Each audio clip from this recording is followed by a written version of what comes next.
दोस्तों, उत्तर प्रांत की कमलावती नगरी में गोपाल नाम का एक ग्वाला रहता था। वह ग्वाला अधिक पढ़ा लिखा था नहीं और उसने अपने जीवन में कभी कोई सत्संग, कथा, वार्ता आदि सुना नहीं था। उसका केवल एक काम था कि वह दिन भर गायों को ले जाता और जंगल में गाय को चराया करता था। जब दोपहर होती तो उसकी पत्नी उसे वहीं भोजन पहुंचा दिया करती। गोपाल सीधा साधा, सरल और निश्चिंत स्वभाव का था। बस उसके जीवन में केवल एक काम था कि वह हमेशा राम राम का जप करता रहता था। यह उसे आदत पड़ गई थी। सुबह शाम जब भी उसे समय मिलता या गायों को वह चराते चराते केवल भगवान राम का ही जाप किया करता था। हमेशा राम राम का जाप उसे चलता रहता था। इस प्रकार करते करते लगभग उसकी उम्र 50 साल की हो गई थी। लोग जब देखते तो उसे चिढ़ाते थे। वे कहते थे कि तुम हमेशा राम राम का जाप किया करते हो, लेकिन जो बैकुंठ जाने वाला जो विमान आएगा उसका पाया तुम्हारे हाथ से छूट जाएगा, उसका पाया तुम पकड़ नहीं पाओगे। राम राम रटने से तुमको फायदा नहीं होगा। एक दिन की बात है कि गोपाल को उसके साथी यही सब कह करके चिढ़ा रहे थे। तभी उसी रास्ते में एक संत जा रहे थे। उन्होंने चिढ़ाने वाले लोगों से कहा कि भाई, तुम लोग बड़ी गलती कर रहे हो। भगवान के नाम की महिमा तुम नहीं जानते। यह बूढ़ा चरवाहा यदि इसी प्रकार श्रद्धा से भगवान का नाम लेता रहेगा तो इसे संसार सागर से पार कर देने वाले गुरु अवश्य मिल जाएंगे। भगवान का नाम तो सारे पापों को तुरंत भस्म कर देता है। फिर इसका तो जीवन ही लगभग बीत चुका है भगवान का नाम लेते लेते। इस समय इसकी उम्र 50 साल की हो गई है। यह जब से जानने योग्य हुआ है, यह गायों को चराते हुए, उठते बैठते हुए निरंतर राम राम का जाप करता रहता है। गोपाल को अब विश्वास हो गया संत की बात को सुन करके कि मुझे अवश्य गुरु मिलेंगे और उनकी कृपा से मैं भगवान के दर्शन कर सकूंगा। वह अब बराबर गुरुदेव की प्रतीक्षा करने लगा। वह सोचता, गुरु जी को मैं झट संत के बताए लक्षणों से पहचान लूंगा, उन्हें ताजा दूध पिलाऊंगा। जब वे मेरे द्वार पर आएंगे वे मुझ पर राजी हो जाएंगे। मेरे गुरुजी तो बड़े भारी ज्ञानी होंगे, भला उनका ज्ञान मेरी समझ में तो कैसे आ सकता है। मैं तो उनसे एक बात ही पूछूंगा, मुझसे बहुत सी झंझट नहीं होगी। गोपाल की यही सोच सोच करके उसकी उत्कंठा तीव्र थी। वह बार बार रास्ते पर जाकर देखता, कभी पेड़ पर चढ़ करके देखता, लोगों से पूछता कि कोई संत तो इधर नहीं आए हैं। कभी कभी व्याकुल होकर के गुरुजी के ना आने से वह रोने लगता और विलाप करने लगता। अपने अनदेखे अनजाने गुरु को जैसे वह खूब जान चुका था। उसे हमेशा हर पल गुरु की ही प्रतीक्षा थी। एक दिन प्रतीक्षा में गोपाल ने दूर से एक संत को आते हुए देखा। उसका हृदय आनंद से पूर्ण हो गया। उसने समझ लिया कि उसके गुरुदेव आ गए हैं। उन्हें ताजा दूध पिलाने के लिए वह झटपट से दौड़ा और गाय को अपने दुहने बैठ गया। इतने में ही वह संत उसके नजदीक आ गए। ऐसा देख करके तुरंत उसने गाय को धोना बंद कर दिया। एक हाथ में दूध का बर्तन और दूसरे हाथ में एक लाठी को लिए वह खड़ा हो गया और बोला कि महाराज जी, तनिक दूध पीते तो जाओ। साधु ने आतुर शब्द सुना तो साधु रुक गए। गोपाल के हाथ तो फंसे थे। संत के सामने जाकर उसने मस्तक झुका दिया और सरल भाव से कहने लगा कि लो, यह दूध पी लो और मुझे उपदेश देकर के मेरे जीवन को कृतार्थ कर दो, मुझे भवसागर से पार कर दो। महाराज, अब मैं तुम्हारे चरण नहीं छोड़ूंगा। दूध का बर्तन और लाठी एक ओर रख करके वह संत के चरणों से लिपट गया और रोने लगा।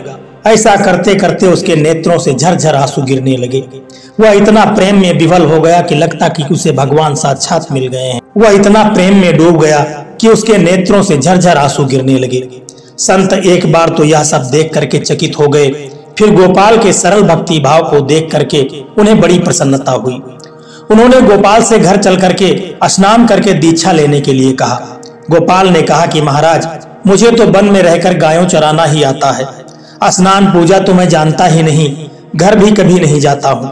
मैं गंवार हूँ, मुझसे बहुत बातें सधेंगी भी नहीं। मैं तो उन्हें भूल जाऊंगा। मुझे तो आप कोई एक बात बतला दे और अभी यही बतला दे, मैं उसी का पालन अपने जीवन भर करूंगा। ऐसे भोले भक्त पर तो भगवान भी रीझ जाते हैं। संत ने मानसिक आसन, शुद्धि आदि करके अपने कमंडल से जल से उस पर छींटे मारा और मंत्र दे करके कि बोले, अब से तुम्हें जो कुछ खाना हो भगवान गोविंद को भोग लगा करके ही खाया करो। इसी एक साधन से तुम पर गोविंद भगवान की अपार कृपा हो जाएगी। गोपाल ने पूछा कि महाराज, मैं आपकी आज्ञा पालन तो करूंगा, पर गोविंद भगवान कहाँ मिलेंगे कि उन्हें रोज भोग लगाकर तब भोजन करूंगा।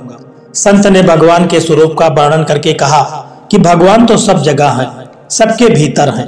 तुम उनके रूप का ध्यान करके उन्हें पुकार लेना और उनको भोग लगाना। भूलना मत, उन्हें भोग लगाए बिना कोई भी चीज तुम खाना मत। यह उपदेश दे करके गोपाल का दूध पी करके वे महात्मा जी चले गए। महात्मा जी के चले जाने के बाद दोपहर हो गई। दोपहर में जब गोपाल की स्त्री आई और गोपाल को छाछ दे करके चली गई, गोपाल को अब गुरुजी की बात जो गुरुजी ने कहा था वह याद हो आई। एकांत में जाकर के पत्ते पर रोटियां परोस करके तुलसी दल डाल करके वे गोविंद भगवान का ध्यान करते हुए प्रार्थना करने लगे। हे गोविंद, लो ये रोटियां रखी हैं, इनका भोग लगाओ। मेरे गुरुदेव कह गए हैं कि भगवान को भोग लगाकर जो प्रसादी बचे वही खाना। मुझे बहुत भूख लगी है, किंतु तुम्हारे भोग लगाए बिना मैं खाऊंगा नहीं।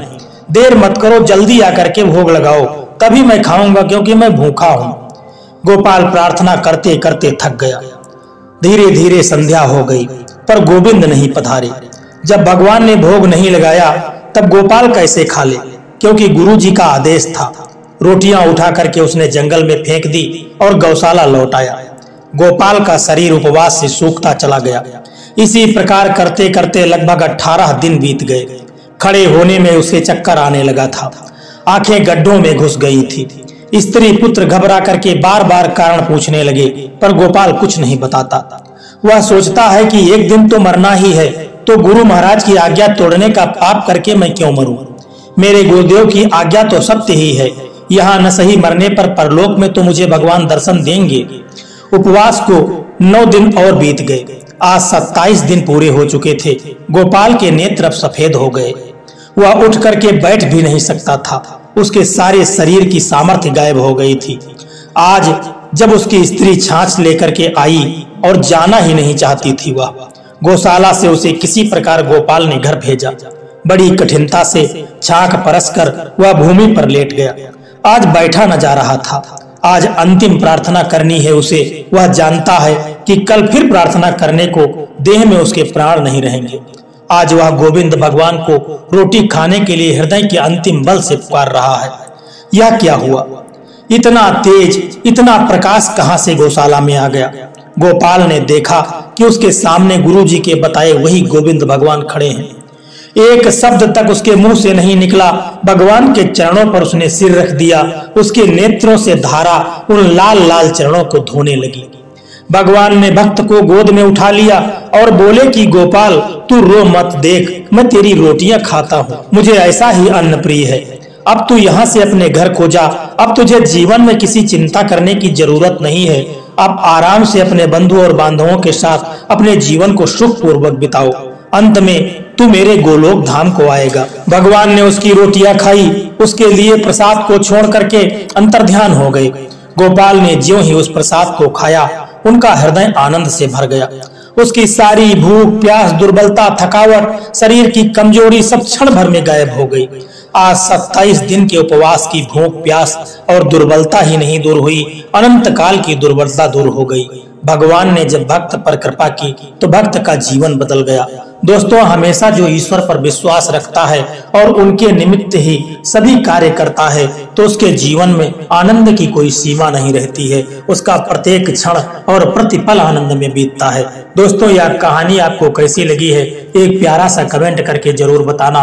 और यदि वीडियो आपको अच्छा लगा है तो वीडियो को एक लाइक करके चैनल को सब्सक्राइब करने की भी कृपा कर देना। जय श्री कृष्णा। राधे राधे।